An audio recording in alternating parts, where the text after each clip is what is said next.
ಸ್ವಂತ ಹಣದಲ್ಲಿ ತಂದೆ ತಾಯಿಯರ ಹೆಸರಿನಲ್ಲಿ ಸರ್ಕಾರಿ ಶಾಲೆ ಕಟ್ಟಡ ಕಟ್ಟಿಸಿಕೊಟ್ಟ ಸತ್ಯನಾರಾಯಣ ರಾವ್.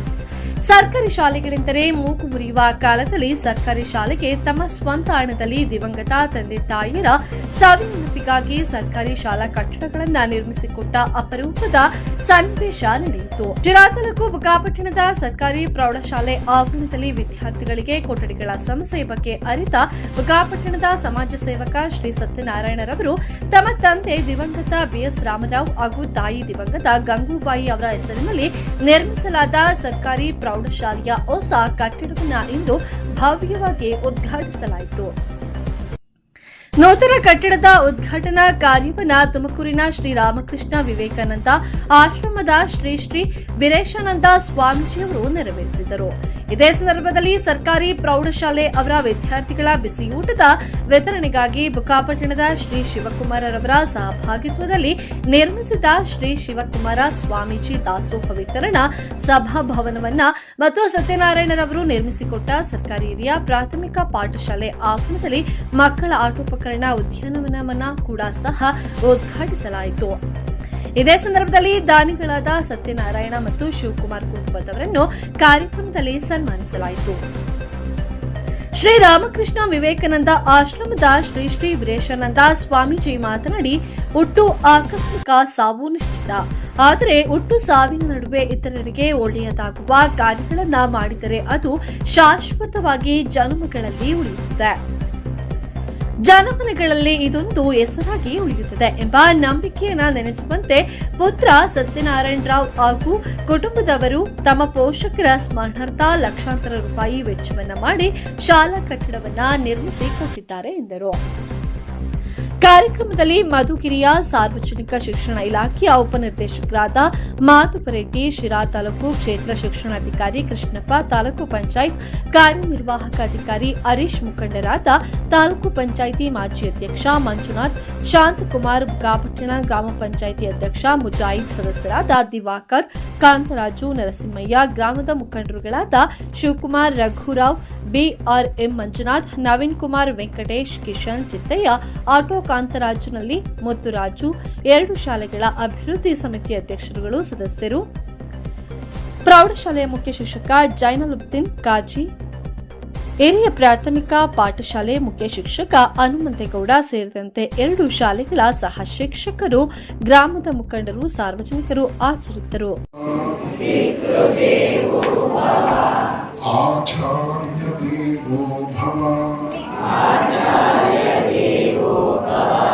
राष्ट्रदेवो भव मातृदेवो भव पितृदेवो भव आचार्यदेवो भव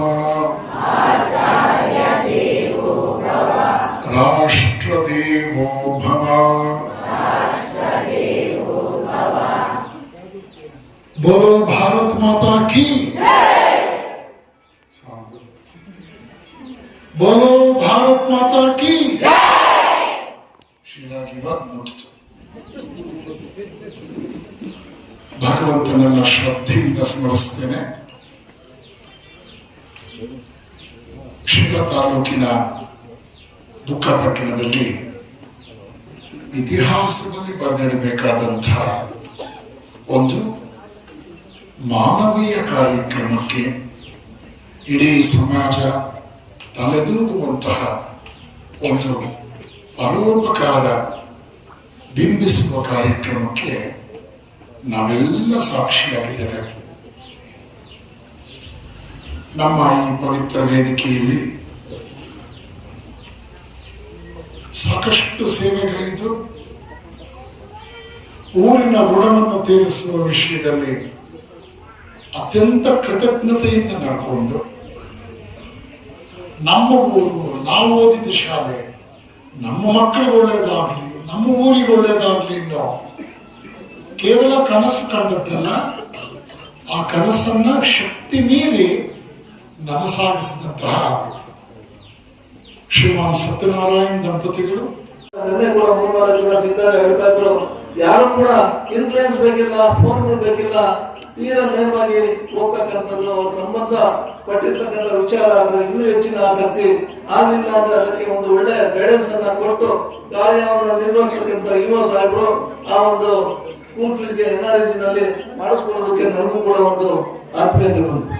ಅದೇ ರೀತಿ ಈ ಒಂದು ಶಾಲೆಯ ಒಂದು ಪ್ರಾಂಗಣ ಶಿವು ಅವರು ಅವತ್ತು ಕೊರೋನಾದಲ್ಲಿದ್ದು, ಆಕ್ಚುಲಿ ದೇಶ ಎಲ್ಲ ಕೊರೋನಾದಲ್ಲಿದ್ದು, ಆ ಒಂದು ಸಂದರ್ಭದಲ್ಲಿ ನನ್ನ ಹತ್ರ ಬಂದು ಸತ್ಯನಾರಾಯಣ ಅವರೇ ಯಾವ್ದಾದ್ರು ಒಂದು ಒಳ್ಳೆ ಕೆಲಸಕ್ಕೆ ನಂದು 1 ಲಕ್ಷ ರೂಪಾಯಿ ಡೊನೇಷನ್ ಇದೆ, ಏನ್ ಮಾಡೋಣ ಅಂತ. ಒಳ್ಳೆ ಗಿರಾಕಿ ಸಿಕ್ತಿ ತಿರ್ಗಾ ಖರ್ಚು ಮಾಡ್ಬಿಟ್ರೆ ಅವ್ರ ಮನಸ್ಸು ಚೇಂಜ್ ಮಾಡ್ಬಿಟ್ರೆ ಕಷ್ಟ. ಇವಾಗ ನಾವು ನಮ್ಮ ಸಾಹೇಬರು ಎಲ್ಲರೂ ನೆನ್ನೆ ಕೂಡ ಸಾಹೇಬ್ ಹೇಳಿದ್ರು ಏನಂತ ಹೇಳಿ, ಅವಾಗ ಬಂದಿದ್ದ ಮನಸ್ಸು ನೆಕ್ಸ್ಟ್ ಮತ್ತೆ ಇರುತ್ತೋ ಇಲ್ವೋ ಅಂತ ಗೊತ್ತಿಲ್ಲ, ನೆಕ್ಸ್ಟ್ ಇರುತ್ತೋ ಇಲ್ವೋ ಅಂತ ಗೊತ್ತಿದ್ದೇ ಇರ್ತಕ್ಕಂಥದ್ದು ಅವ್ರ ದುಡ್ಡು ವೇಸ್ಟ್ ಆಗೋದು ಬೇಡ, ಬರೀ ಅಲ್ಲಿ ಒಂದು ಬೆನ್ನಿಂಗಾಲ್ ಮಾಡ್ಬಿಡೋಣ ಅಂತ ಹೇಳಿ ಅವ್ರ ಜೊತೆ ಕರ್ಕೊಂಡಿದ್ರು. ಆಕ್ಚುಲಿ ಅವರು ಈ ಒಂದು ಸಭಾಂಗಣಕ್ಕೆ ಸ್ಫೂರ್ತಿಯಾದರು.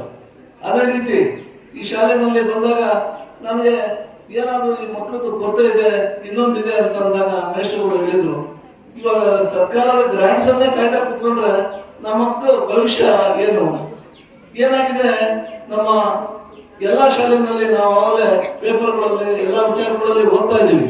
ಏನಂತ ಓದ್ತಾ ಇದೀವಿ, ಶಾಲೆಗಳಲ್ಲಿ ಮಕ್ಕಳು ಸೇರ್ತಕ್ಕಂಥದ್ದು ಕಷ್ಟ ಆಗಿದೆ, ಶಾಲೆನ ಮುಗಿಸ್ತಾ ಇದೀವಿ, ನಮ್ಗೆ ಬರ್ತಾ ಇಲ್ಲ ಅಂತಕ್ಕಂಥ ಒಂದು ವಿಚಾರ. ಜೊತೆನಲ್ಲಿ ನಾನು ಓದಿರ್ತಕ್ಕಂಥ ಶಾಲೆ ಏನಾದ್ರೂ ಒಂದು ಮಾಡಿದ್ರೆ ನನಗೂ ಕೂಡ ಒಂದು ಮನಸ್ಸಿಗೆ ಸಮಾಧಾನ ಆಗುತ್ತೆ ಅಂತ ಒಂದು ವಿಚಾರದಲ್ಲಿ ಅವ್ರು ಅಂದಾಗ, ಸರ್ ಆ ಬಿಲ್ಡಿಂಗ್ ಹಳೆ ಬಿಲ್ಡಿಂಗ್ ಇತ್ತು, ನಾವು ರಿಪೇರಿ ಮಾಡಿಸ್ಕೊಡ್ತೀನಿ ಅಂತ. ಬೇಡ ಹಳೆ ಬಿಲ್ಡಿಂಗ್ ಯಾರು ಮಾಡಿಸ್ಕೊಡೋರು ಮಸ್ತಾಗಿ ಸಿಗ್ತಾರೆ, ಅವ್ರ ಗಿರಾಕಿಗಳು ಮಸ್ತಾಗೆ ಇದ್ದಾರೆ, ನೀವು ಅದನ್ನ ಮಾಡಕ್ ಹೋಗ್ಬಿಡ್ರಿ, ನಿಮ್ ತಂದೆ ತಾಯಿ ಹೆಸರಲ್ಲಿ ಒಂದು ಇದನ್ನ ಮಾಡ್ಕೊಡಿ ಅಂತೇಳಿ ಅಂತ. ನನಗೆ ನಾವೇನೇನೋ ಮಾಡಿರ್ತೀವಿ, ಎಲ್ಲರೂ ಖರ್ಚು ಮಾಡಿರ್ತೀವಿ, ತಂದೆ ತಾಯಿ ಹೆಸರು ಆಗ್ತಾರೆ ಅಂತ ಅಂದಾಗ ನನಗೂ ಕೂಡ ಎಲ್ಲ ಒಂದ್ ಕಡೆ ಚುಕ್ಕಂತು, ಯಾಕೆ ಮಾಡಬಾರ್ದು ಕೆಲಸ, ಆಯ್ತು ಅಂತೇಳಿ ಆದಷ್ಟು ಬೇಗ ಮಾಡೋದಕ್ಕೆ. ಇವಾಗಲೇ ಎಲ್ಲ ಎಂಟ್ರಿ ಕ್ಲಾಸ್ ಹುಡುಗರು ಕಾತರವಾಗಿದ್ದಾರೆ. ಇವತ್ತು ಮಧ್ಯಾಹ್ನನೇ ಕುತ್ಕೊಂಡ್ಬಿಡ್ತಾರೋ, ಬೆಳಗ್ಗೆನೆ ಕುತ್ಕೊಂಡ್ಬಿಡ್ತಾರೋ, ಅದು ಒಂದು. ಅದ್ರ ಜೊತೆನಲ್ಲಿ ಇದು ಇನ್ನೂ ಪರಿಪೂರ್ಣ ಆಗಿಲ್ಲ ಅಂತ ನನ್ನ ಮನಸ್ಸಿಗೆ. ಯಾಕಪ್ಪ ಅಂದ್ರೆ ಅಲ್ಲಿ ಇನ್ನೂ ಸ್ವಲ್ಪ ಡೆಸ್ಕಿಗೆ ಏನಾದ್ರು ಒಂದು ವ್ಯವಸ್ಥೆ ಮಾಡೋಣ, ಇಲ್ಲ ಯಾರಾದ್ರೂ ದಾನಿಗಳಿದಾರ ಅಂತಕ್ಕಂಥ ಒಂದು ತೌಕದಲ್ಲಿ ನಾನು ಇದ್ದೀನಿ.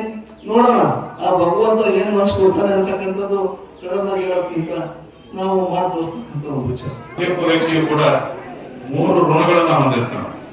ಮೊದಲನೇದು ತಾಯಿಯ ಋಣ, ಎರಡನೇದು ಸಮಾಜದ ಋಣ, ಮತ್ತು 3ನೇದು ನಮ್ಮ ತಾಯಿ ನೆಲದ ಋಣ. ತಾಯಿಯ ಋಣ ತೀರಿಸಿಕೊಳ್ಳೋದು ಅಷ್ಟು ಮಾತ್ರ ತೀರಿಸಲಿಕ್ಕೆ ಆಗದ ಋಣ. ಆದ್ರೆ ಹುಟ್ಟಿ ಬೆಳೆದ ನಂತರ ನಾವು ಯಾವ ಸ್ಥಿತಿಗೆ ಬರ್ತೀವಿ, ಆ ಸ್ಥಿತಿಗೆ ಬರ್ಲಿಕ್ಕೆ ಕಾರಣ ಆಗೋದು ನಮ್ಮ ಊರು ಮತ್ತು ನಮ್ಮ ಸಮಾಜ. ಒಂದು ಡಿವೈನ್ ಮೆಸೇಜ್, ಒಂದು ದೈವತ್ವದ ಒಂದು ಸಂದೇಶವನ್ನೇ ನಮ್ಮ ಉಪಕ್ರಮದಲ್ಲಿ ಕೊಟ್ಟಿದ್ದಾರೆ ಅಂತ ನಾನು ಭಾವಿಸ್ತಾ, ಪರಮ ಪೂಜ್ಯ ವೀರೇಶಾನಂದ ಸರಸ್ವತಿ ಸ್ವಾಮೀಜಿಯವರ ಪಾದಕಮಲಗಳಲ್ಲಿ ನಾನು ನಮಸ್ಕಾರಗಳನ್ನು ಅರ್ಪಿಸ್ತಾ, ಅವರ ಮಾತನ್ನ ಕಟ್ಟುನಿಟ್ಟಾಗಿ ಪಾಲಿಸಬೇಕಾಗಿ ಎಲ್ಲರ ಹೆಸರು ಹೇಳ್ತಾ ನಾನು ಸಮಯನ ಪ್ರೊಲಾಂಗ್ ಮಾಡೋದಿಲ್ಲ. ಸೊ ಎಲ್ಲ ವೇದಿಕೆ ಮೇಲಿರ್ತಕ್ಕಂಥ ಎಲ್ಲ ಗಣ್ಯರೇ, ನಾವೆಲ್ಲ ಸಭಿಕರೇ, ನನ್ನ ಪ್ರೀತಿಯ ಮಕ್ಕಳೇ, ನಾನು 2ನೇ ಮಾತು ಹೇಳೋದು ಒಂದು, ಸ್ವಾಮೀಜಿಯವ್ರ ಮಾತು ಶುರು ಮಾಡಿದಾಗ ನಾನು ಮಕ್ಕಳಿಗೋಸ್ಕರ ನಿಮಗೋಸ್ಕರ ಬಂದಿದ್ದೀನಿ ಅಂತ ಸ್ವಾಮೀಜಿಯವರು ಹೇಳಿದ್ರು. ನಾನೇ ಕಾರ್ಯಕ್ರಮಕ್ಕೆ ಸ್ವಾಮೀಜಿಯವ್ರಿಗೋಸ್ಕರ ಬಂದಿದ್ದೀನಿ. ಅವ್ರು ಬರ್ತಾರೆ ಅಂತ ಅಂದಾಗ 2003 ನಾನು PU ಓದ್ತಾ ಇರುವಾಗ ನಾನು ಹಾಸ್ಟೆಲ್ ಅಲ್ಲಿ ಇದ್ದಾಗ ಹಾಸ್ಟೆಲ್ ಡೇ ದಿನ ಸ್ವಾಮೀಜಿಯವರನ್ನ ಕರೆಸಿ ಪ್ರವಚನ ಕೊಡಿಸಿದ್ರು. ಅದು 2003, ಇವತ್ತು 2025, ಹತ್ತತ್ರ 22 ವರ್ಷ. ಸೊ ಅಷ್ಟಾದ್ಮೇಲೂ ನಮ್ಗೆ ಇವತ್ತಿಗೂ ಅವ್ರು ಮಾತಾಡಿದ ಮಾತುಗಳು ನೆನಪಿದೆ, ಆಡಿಸಿದ ಹಾಡು ನೆನಪಿದೆ. ಯಾಕೆ ಅಂದ್ರೆ ಅಷ್ಟು ಪರಿಣಾಮಕಾರಿಯಾಗಿ ನಮ್ಮ ಮನಸ್ಸನ್ನ ಮುಟ್ಟೋ ರೀತಿ ಸ್ವಾಮೀಜಿ ಅವರು ಮಾತನಾಡ್ತಾರೆ. ಅದು ಬರೀ ಮಾತಿನ ಕೌಶಲ್ಯ ಅಲ್ಲ, ಅದು ಅವರ ಆಗ್ಲೇ ನನಗೆ ಮಕ್ಕಳ ಕಾರ್ಯಕ್ರಮ ಅಂದ್ರೆ ಎಲ್ಲಿಗೂ ನಾನು ಯಾವತ್ತೂ ಇಲ್ಲ ಅನ್ನಲ್ಲ ಅನ್ನೋ ಒಂದು ಪರಿಶುದ್ಧವಾದ ಒಂದು ಆ ಮಕ್ಕಳ ಬಗೆಗಿನ ಪ್ರೀತಿ, ಅಭಿಮಾನ ಮತ್ತು ಮುಂದಿನ ಪೀಳಿಗೆಯ ನೇತಾರರು ಅವರೇ ಅನ್ನೋದ್ರ ಬಗ್ಗೆ ಸ್ವಾಮೀಜಿಯವ್ರು ಇರ್ತಕ್ಕಂಥ ಕಾಳಜಿ, ಯಾವಾಗ ಕಾಳಜಿ ನೈಜವಾಗಿರುತ್ತೆ, ಅದು ತುಂಬಾ ಜೆನ್ಯೂನ್ ಆಗಿರುತ್ತೆ, ಅದು ಎಲ್ಲರನ್ನ ತಟ್ಟುತ್ತೆ ಮತ್ತೆ ಅದು ಬೆಳೆಯುತ್ತೆ. ನಾನಾಗ್ಲೇ ಇದು ಒಂದು ಮಾತು. 2ನೇ ಮಾತು, ಯಾವ ಶಕ್ತಿ ಸ್ವಾಮೀಜಿಯವರ ಬಾಯಲ್ಲಿ ಆಡಿಸಿದೆಯೋ ಗೊತ್ತಿಲ್ಲ. ಈ ಭಾಗದಲ್ಲಿ ಒಂದು ಜಾಗ ಸಿಕ್ಕರೆ ರಾಮಕೃಷ್ಣ ಮಿಷನ್ ವತಿಯಿಂದ ಒಂದು ಮುಂದಿನ ನಮ್ಮ ಈ ಭಾಗದ ಅಥವಾ ರಾಜ್ಯದ ಅಥವಾ ದೇಶದ ಅಥವಾ ವಿಶ್ವದ ಭವಿಷ್ಯವನ್ನ ಬರೆಯಬಲ್ಲಂತ ಒಂದು ಸಂಸ್ಥೆಯನ್ನ ಕಟ್ಟಲಿಕ್ಕೆ ಸ್ವಾಮೀಜಿಯವರು ಪ್ರಯತ್ನ ಮಾಡ್ತೀನಿ ಅಂತ ಹೇಳಿದರೆ ಅದು ಆಗ್ಲಿ ಅಂತ ನಾನು ನನ್ನ ಬೆಸ್ಟ್ ವಿಷಸ್ನ ಹೇಳಲಿಕ್ಕೆ ಬಯಸ್ತೇನೆ. ಜೊತೆಗೆ ನಮ್ಮ ಈ ಕಾರ್ಯಕ್ರಮದ ಕಾರಣೀಭೂತರಾದಂತ ನಮ್ಮ ಸತ್ಯಪ್ಪನವರು ಹಾಗೆ ನಮ್ಮ ಶಿವಕುಮಾರ್ ಸರ್ ಇವರೆಲ್ಲರ ಕಾಣಿಕೆಯನ್ನು ನಾನು ಒಂದು ಮಾತಿನಲ್ಲಿ ಸ್ಮರಿಸಲೇಬೇಕಾಗ್ತದೆ. ಒಂದು ಸಮಾಜವಾಗಿ ಸ್ವಾಮೀಜಿ ಹೇಳಿದ್ರು, ಎಲ್ಲರೂ ಸಮಾಜದ ಭಾಗ ಮತ್ತೆ ಸಮಾಜ ಎಲ್ಲರಿಗೂ ಸೇರಿದ್ದು.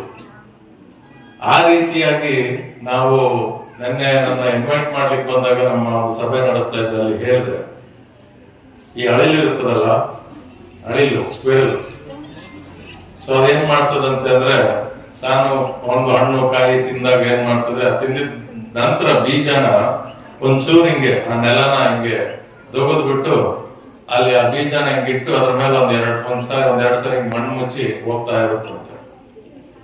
ಆ ರೀತಿ ಎಲ್ಲ ಒಳ್ಳೆಯ ಕೆಲ್ಸಗಳು, ಒಂದು ಸಮಾಜಕ್ಕೆ ಒಂದು ವ್ಯವಸ್ಥೆಗೆ ಮಾಡಂತ ಎಲ್ಲ ಒಳ್ಳೆಯ ಕೆಲ್ಸಗಳನ್ನ ನಾವು ಮಾಡಿ ಮರೆತು ಮುಂದೆ ಹೋಗಬೇಕು. ಆದ್ರೆ ಪ್ರಥಮ ಸ್ಥಿತಿಯಲ್ಲಿ ನಾವು ಆ ಒಳ್ಳೆಯ ಕೆಲ್ಸಗಳನ್ನ ಮಾಡ್ಲಿಕ್ಕೆ ನಾನು ನನ್ನದು ನನಗ್ ಮಾತ್ರ ಇರ್ಲಿ, ನನಗ್ ನಾಳೆ ಬೇಕಾದ್ರೆ ಹಿಂಗೆಲ್ಲ ಸಂಕುಚಿತ ಮನೋಭಾವನ ದಾಟಿದಾಗ ಮಾತ್ರ ಹೌದಪ್ಪ, ನಾನು ಶಾಲೆಗೆ ಏನೋ ಒಂದು ಮಾಡೋಣ, ನಾನ್ ನಮ್ಮ ಊರಿಗೆ ಏನಾದ್ರು ಒಂದು ಮಾಡೋಣ, ನಾನ್ ನನ್ನ ಸಮಾಜಕ್ಕೆ ಏನಾದ್ರು ಒಂದು ಮಾಡೋಣ ಅನ್ನೋ ಒಂದು ವೈಶಾಲ್ಯ, ಹೃದಯ ವೈಶಾಲ್ಯ, ವಿಚಾರ ವೈಶಾಲ್ಯ ಬರ್ತದೆ ಅಂತ ನಾನಾದ್ರೂ ಭಾವಿಸ್ತಾ, ನಮ್ಮ ಶಾಂತಕುಮಾರ್ ಅವರು ಡಿಕ್ಷನರಿ ಅದು ಒಂದು ಹೊಸ ಕರೆಕ್ಷನ್ ನಮ್ಮ ಸ್ವಾಮೀಜಿಯವರಿಂದ ನಮಗೆ ಈ ಕ್ಷಣದ ಕಲಿಕೆ. ಅದು ಆ ಡಿಕ್ಷನರಿಯನ್ನ ಈಗ ನಮ್ಮ ಶಾಂತಕುಮಾರ್ ಅವರು ನಿಮ್ಮೆಲ್ಲರಿಗೆ ಮಕ್ಕಳಿಗೆ ಹಂಚ್ಬೇಕು ಅಂತ. ಅದೊಂದು ಈ ಕಂಟ್ಯಾಜಿಯಸ್ ರೋಗಗಳು ಮಾತ್ರ ಸಾಂಕ್ರಾಮಿಕ ಆಗಬಾರ್ದು, ಒಳ್ಳೆಯ ಕೆಲಸಗಳು, ಒಳ್ಳೆಯ ಆಲೋಚನೆಗಳು, ಒಳ್ಳೆಯ ಉದ್ದೇಶಗಳು ಮತ್ತೆ ಅದನ್ನ ಮಾಡಿ ಮುಗಿಸುವಂತ ಛಲ ಅದೆಲ್ಲವೂ ಸಾಂಕ್ರಾಮಿಕವಾಗಿ ಹರಡಬೇಕು, ಸಾಂಕ್ರಾಮಿಕದ ರೀತಿ ಹರಡಬೇಕು. ಸೊ ಹಂಗಾಗಿ it should be contagious, all good deeds, all good intentions and executing them. ನಮ್ಗೆ ಏನೇ ಐಡಿಯಾ ಆಲೋಚನೆಗಳು ಬರ್ಬೋದು, ಅದನ್ನ ಛಲ ಬಿಡದೆ ಅದನ್ನ ನಾವು ಒಂದು ಉತ್ತಮವಾದ ಯೋಜನೆಗಳನ್ನ ಹಾಕಿ ನಮ್ಮ ಆಲೋಚನೆಗಳನ್ನ ನಾವು ಮೂರ್ತ ಸ್ವರೂಪಕ್ಕೆ ತರಬೇಕು. ಮತ್ತಷ್ಟು ಸುದ್ದಿಗಳಿಗಾಗಿ ನೋಡ್ತಾ ಇರಿ ನ್ಯಾಷನಲ್ ನ್ಯೂಸ್ ಬಿಕೆಪಿ. ಸದಾ ಸುದ್ದಿಯೊಂದಿಗೆ ನಿಮ್ಮೊಂದಿಗೆ 24x7 ಇದು ಸತ್ಯದ ಧ್ವನಿ.